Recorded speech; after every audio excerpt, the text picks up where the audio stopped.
नमस्कार दोस्तों, स्वागत है आपका मेरे चैनल अभिनव संजना में। जैसा कि हमारा टॉपिक है कि सिजेरियन डिलीवरी के बाद आपको अपनी केयर कैसे करनी है अपने बच्चे के साथ साथ। तो पहले मैं बता दूं कि जैसे कि हमें सिजेरियन के बाद कौन कौन सी प्रॉब्लम आती है। सबसे पहली प्रॉब्लम है कि हमारा इतना हैवी ब्लड लॉस हुआ होता है ड्यूरिंग सिजेरियन ऑपरेशन कि उसके बाद हमें बहुत वीकनेस होती है, हमारे सिर में दर्द होता है, चलने उठने बैठने लेटने करवट लेने में भी हमें प्रॉब्लम होती है। तो ये सारी समस्याओं के साथ साथ हमें बच्चे की भी केयर करनी होती है और अपनी भी केयर करनी होती है। तो चलिए जानते हैं कैसे इन दोनों की केयर यानी अपनी केयर और बच्चे की केयर कैसे करनी है। पहले आप सब लोगों को बधाई हो, कॉन्ग्रेचुलेशंस। आफ्टर 9 मंथ की जर्नी के बाद यू ब्लेस्ड अ बेबी। तो आप लोग बता भी सकते हैं कमेंट करके कि आपको क्या हुआ, बेटी हुई बेटा हुआ, आप लोग कैसा महसूस कर रहे हैं। तो फिर तो आप तब ऐसे ही हो जाते हो, अपने बच्चे को देख करके ही सारी स्ट्रेस ख़त्म हो जाती है। अब बच्ची फिज़िकली फ़िट होने के बाद तो आप कुछ इन पॉइंट्स को, इन टिप्स को अपनी डिलीवरी के बाद अगर ध्यान देती हैं तो कोई प्रॉब्लम नहीं आएगी। अब नॉर्मली हील कर जाओगे प्रॉपर वे में। जैसे कि हमारा पहला पॉइंट है कि आपको एक केयर टेकर हायर कर लेना है, चाहे वो आपका पार्टनर हो, आपकी सिस्टर हो, आपकी ननंद हो, कोई भी हो, कोई रिलेटिव हो, या फिर आप पर पैसे से ही किसी को थोड़े दिनों के लिए हायर कर लें। लेकिन आप एक केयर टेकर ज़रूर रखें, क्योंकि आपको ही अपने बच्चे को ब्रेस्ट फीड भी कराना है, डायपर भी चेंज करनी है और अपनी भी केयर करनी है। तो एक हेल्पर तो चाहिए ही ना, एटलीस्ट बहुत ज़रूरत पड़ती है। आप सो रहे हो, आपको बच्चे को उठाना है, आपको पहले आप उठोगे नॉर्मली, देन आप बच्चे को उठाओगे। फिर अगर वो रो रहा है, उसको भूख लगी है, तो आपको ब्रेस्ट फीड भी कराना है और साथ ही अगर उसका डायपर चेंज करना है, डायपर उठा के देना और टिश्यू पेपर, बहुत सारी चीज़ें ऐसी हमें आसपास रिक्वायरमेंट होती है। आप रख ज़रूर लेते हो, लेकिन फिर भी थोड़ी बहुत हेल्प हमें दूसरों से चाहिए होती है। तो इस टाइम पे आपको एक केयर टेकर ज़रूर रखना है अपने पास। और हमारा जैसे कि सेकेंड पॉइंट है कि आपको टाइमली मेडिसिन लेनी है। जो भी आपको डॉक्टर ने प्रिस्क्राइब करी है, आप टाइमली मेडिसिन लीजिए ताकि आप अंदर से जल्दी से हील हो जाओ। थर्ड पॉइंट है, बहुत इम्पॉर्टेंट है, आपको प्रॉपर रेस्ट करना है। हाँ, आपको मेंटली फिज़िकली फ़िट होने के लिए प्रॉपर रेस्ट तो करना ही है, क्योंकि 15 दिनों तक जब तक आपके टाँके कट नहीं जाते हैं तब तक तो आपको प्रॉपर रेस्ट में रहना है। और आपको जब उठना है तो किसी की हेल्प के साथ ही उठना है, और आपको चलना है तो थोड़ा बहुत हेल्प लेनी है किसी से। अगर आपको लग रहा है कि आप चल नहीं पा रहे हो प्रॉपर, तो ज़रूर हेल्प लीजिए। आप बच्चे को वो रखें और देन आप कहीं बैठ जाइए आराम से, तब बच्चे को लीजिए अपनी गोदी में। और बच्चे से ज़्यादा आपको वज़न नहीं उठाना है। तो मैंने यहाँ पे पॉइंट रेस्ट को इंडिकेट करा है, तो रेस्ट आपको प्रॉपर लेनी है जितना ज़्यादा से ज़्यादा पॉसिबल हो सके।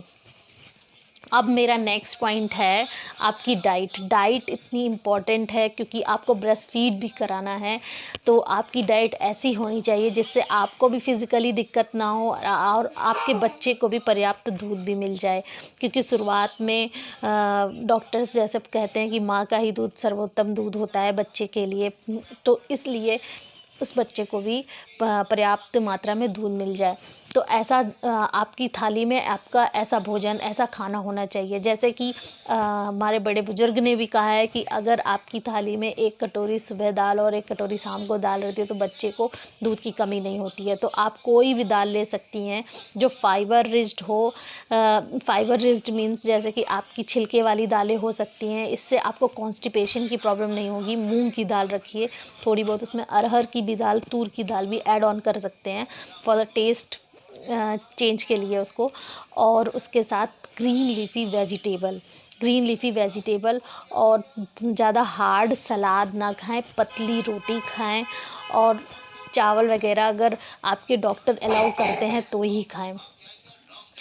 और साथ में आपको विटामिन सी का सोर्स यानी आपको सिट्रस फ्रूट्स भी ऐड करने हैं। तो आप दिन भर खाना पे ही तो डिपेंड नहीं रह सकती, तो बीच में आप फ्रूट्स ऐड कर लीजिए, जिससे पर्याप्त मात्रा में आपको फाइबर भी मिल जाएगा, जिससे आपको कॉन्स्टिपेशन नहीं होगा। क्योंकि ऑपरेशन के बाद सबसे बड़ी प्रॉब्लम कॉन्स्टिपेशन की होती है। वैसे डॉक्टर लैक्सेटिव मेडिकेशन लगा देते हैं, लेकिन फिर भी अगर आपकी डाइट सही है, फाइबर है उसमें प्रॉपर, तो आपको कॉन्स्टिपेशन नहीं होगा, प्रॉपर आपका पेट साफ़ हो जाएगा। तो आपको गैस नहीं बनेगी, क्योंकि आपके खाने में सबसे बड़ी प्रॉब्लम यही होती है। और अब तो अपनी केयर के साथ साथ बच्चे की भी केयर करनी है, क्योंकि अगर गैस आपको होगी तो बच्चे को भी हो सकती है। इसलिए आपको खाना भी ऐसा खाना है कि जिससे बच्चे को प्रॉब्लम ना हो। अब हमारा नेक्स्ट पॉइंट है, हाथ में क्या क्या कर सकते हैं। आपको 8 से 10 गिलास पानी पीजिए, क्योंकि ये भी बहुत ज़रूरी है आपके दूध बनने के लिए। और साथ ही आपको कॉन्स्टिपेशन ना हो, आपको चक्कर ना आए, सिर दर्द ना हो। अगर आपकी पानी की कमी होगी तो ये मान लीजिए आपको सिर दर्द भी होगा और चक्कर भी आएंगे। इसलिए पानी की कमी ना हो, बहुत ज़रूरी है आपके लिए। आप मैटरनिटी पैंटी का यूज़ कर सकते हैं, जिससे आपके सी सेक्शन यानी जहाँ पे कट लगा हुआ है तो वहाँ पे आपको वो पैंटी की जो स्ट्रिप होती है वो वहाँ जाके फिट नहीं होती है, वो थोड़ा सा ऊपर जाके होती है, जिससे आपको प्रॉपर आराम मिलती है वहाँ पे। तो आप मैटरनिटी पैंटी ज़रूर लें। ऑनलाइन भी अवेलेबल है और ऑफलाइन भी अवेलेबल है। अब हमारा नेक्स्ट पॉइंट है कि कुछ चीज़ें जो आपको नहीं करनी है आपके कंप्लीट रेस्ट के लिए, और जिससे कि आप जल्दी हील कर सको। पहला क्या है, जिसमें से आपको तेज़ नहीं चलना है, बहुत तेज़ जल्दी जल्दी नहीं चलना है। आपको ऊंची आवाज़ में बात नहीं करनी है, बहुत नॉर्मल बात करनी है। आपको एक्सरसाइज नहीं करनी है। आपको सीढ़ियाँ चढ़ना उतरना नहीं है। अगर आपका किसी फ्लोर पे है घर तो एक बार चले जाइए, बार बार आपको आना जाना उतरना चढ़ना नहीं करना है। और आपको अपने बच्चे के वज़न के अलावा उससे ज़्यादा वज़न नहीं उठाना है। इतनी शरीर में कमज़ोरी होती है, पॉसिबल नहीं है। और जैसे ही आप कोई वज़न उठाते हो ना, पूरा उसका जो स्ट्रेस है आपके टाँकों पे आता है और आपको ही प्रॉब्लम होती है। इसलिए ऐसा मत करिए। इवन तेज़ चलना और तेज़ बोलना, बहुत सारे लोग कमज़ोरी की वजह से बहुत चिल्लाने लगते हैं, बहुत इरिटेशन होती है, बहुत उलझन हो जाती है, तो लोग चिल्लाना थोड़ा सा स्टार्ट कर देते हैं, तो उससे आपके टाँकों में ही दिक्कत आती है। अंदर से भी टाँके बहुत बड़ा चीरा लगा होता है, आपका पेट भी काटा गया होता है और साथ में ही आपका यूट्रस में भी कट होता है। इसलिए आपको बहुत ध्यान रखना है अपना। 15 दिन तक तो कोई स्टिचेस कटते नहीं है, 15 दिन के बाद ही स्टिचेस कटते हैं, ठीक होते हैं। कुछ के टाँके जो होते हैं रिजॉल्व वाले होते हैं, उन पे कट नहीं लगाना होता है, 15 दिन के बाद अपने आप ही डिज़ोल्व हो जाते हैं।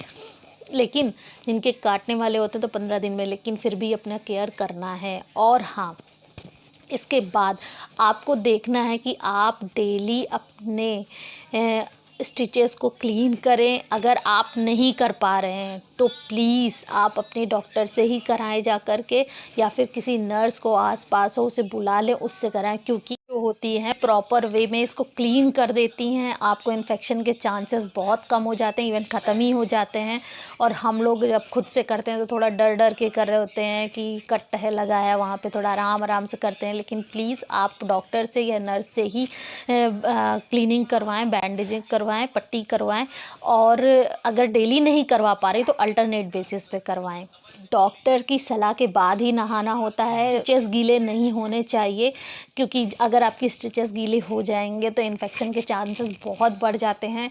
इसलिए आपको बहुत ध्यान रखना है अपने स्टिचेस का, जब तक कट नहीं जाते हैं। और उसके बाद प्रॉपर जैसी रूटीन केयर के लिए डॉक्टर कहती है वैसे आपको करना है। कॉटन बेल्ट भी यूज़ कर सकते हैं जब तक आपके टाँके लगे हुए हैं।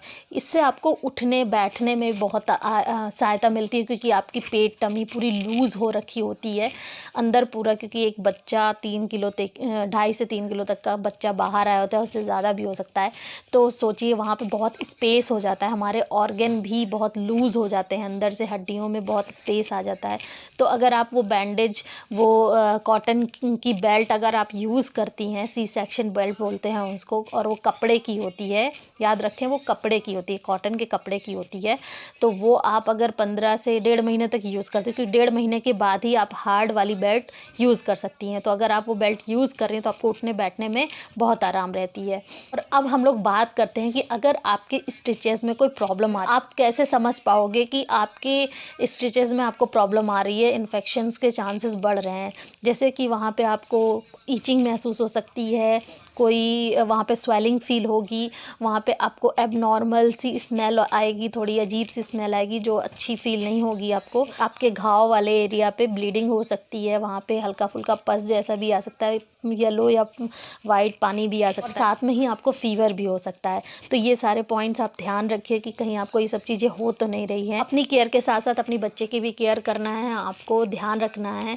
तो मेरी विशेज़, मेरी वेल विशेज़ आपके साथ हैं, आपके बच्चे के साथ हैं। आपको मेरी बात समझ में आई होगी, अच्छी लगी होगी। अगर आपको अच्छी लगती है तो उसके लिए लाइक कर दें, और अगर आपको लगता है कि इस वीडियो को किसी और को भी ज़रूरत है देखने की तो आप उसे शेयर भी कर सकते हैं। और साथ ही साथ मेरे चैनल को जिन्होंने सब्सक्राइब ना किया हो, जो मेरे चैनल पे नए हो, वो चैनल को सब्सक्राइब कर लें ताकि इस तरह की इन्फॉर्मेशनल वीडियो आपको आसानी से मिलती रहे, और बेल आइकन दबाना ना भूलें। तो आशा करती हूँ आपको मेरी बात अच्छी लगी हो। Thank you. मेरे चैनल में बने रहने के लिए आपका बहुत बहुत धन्यवाद।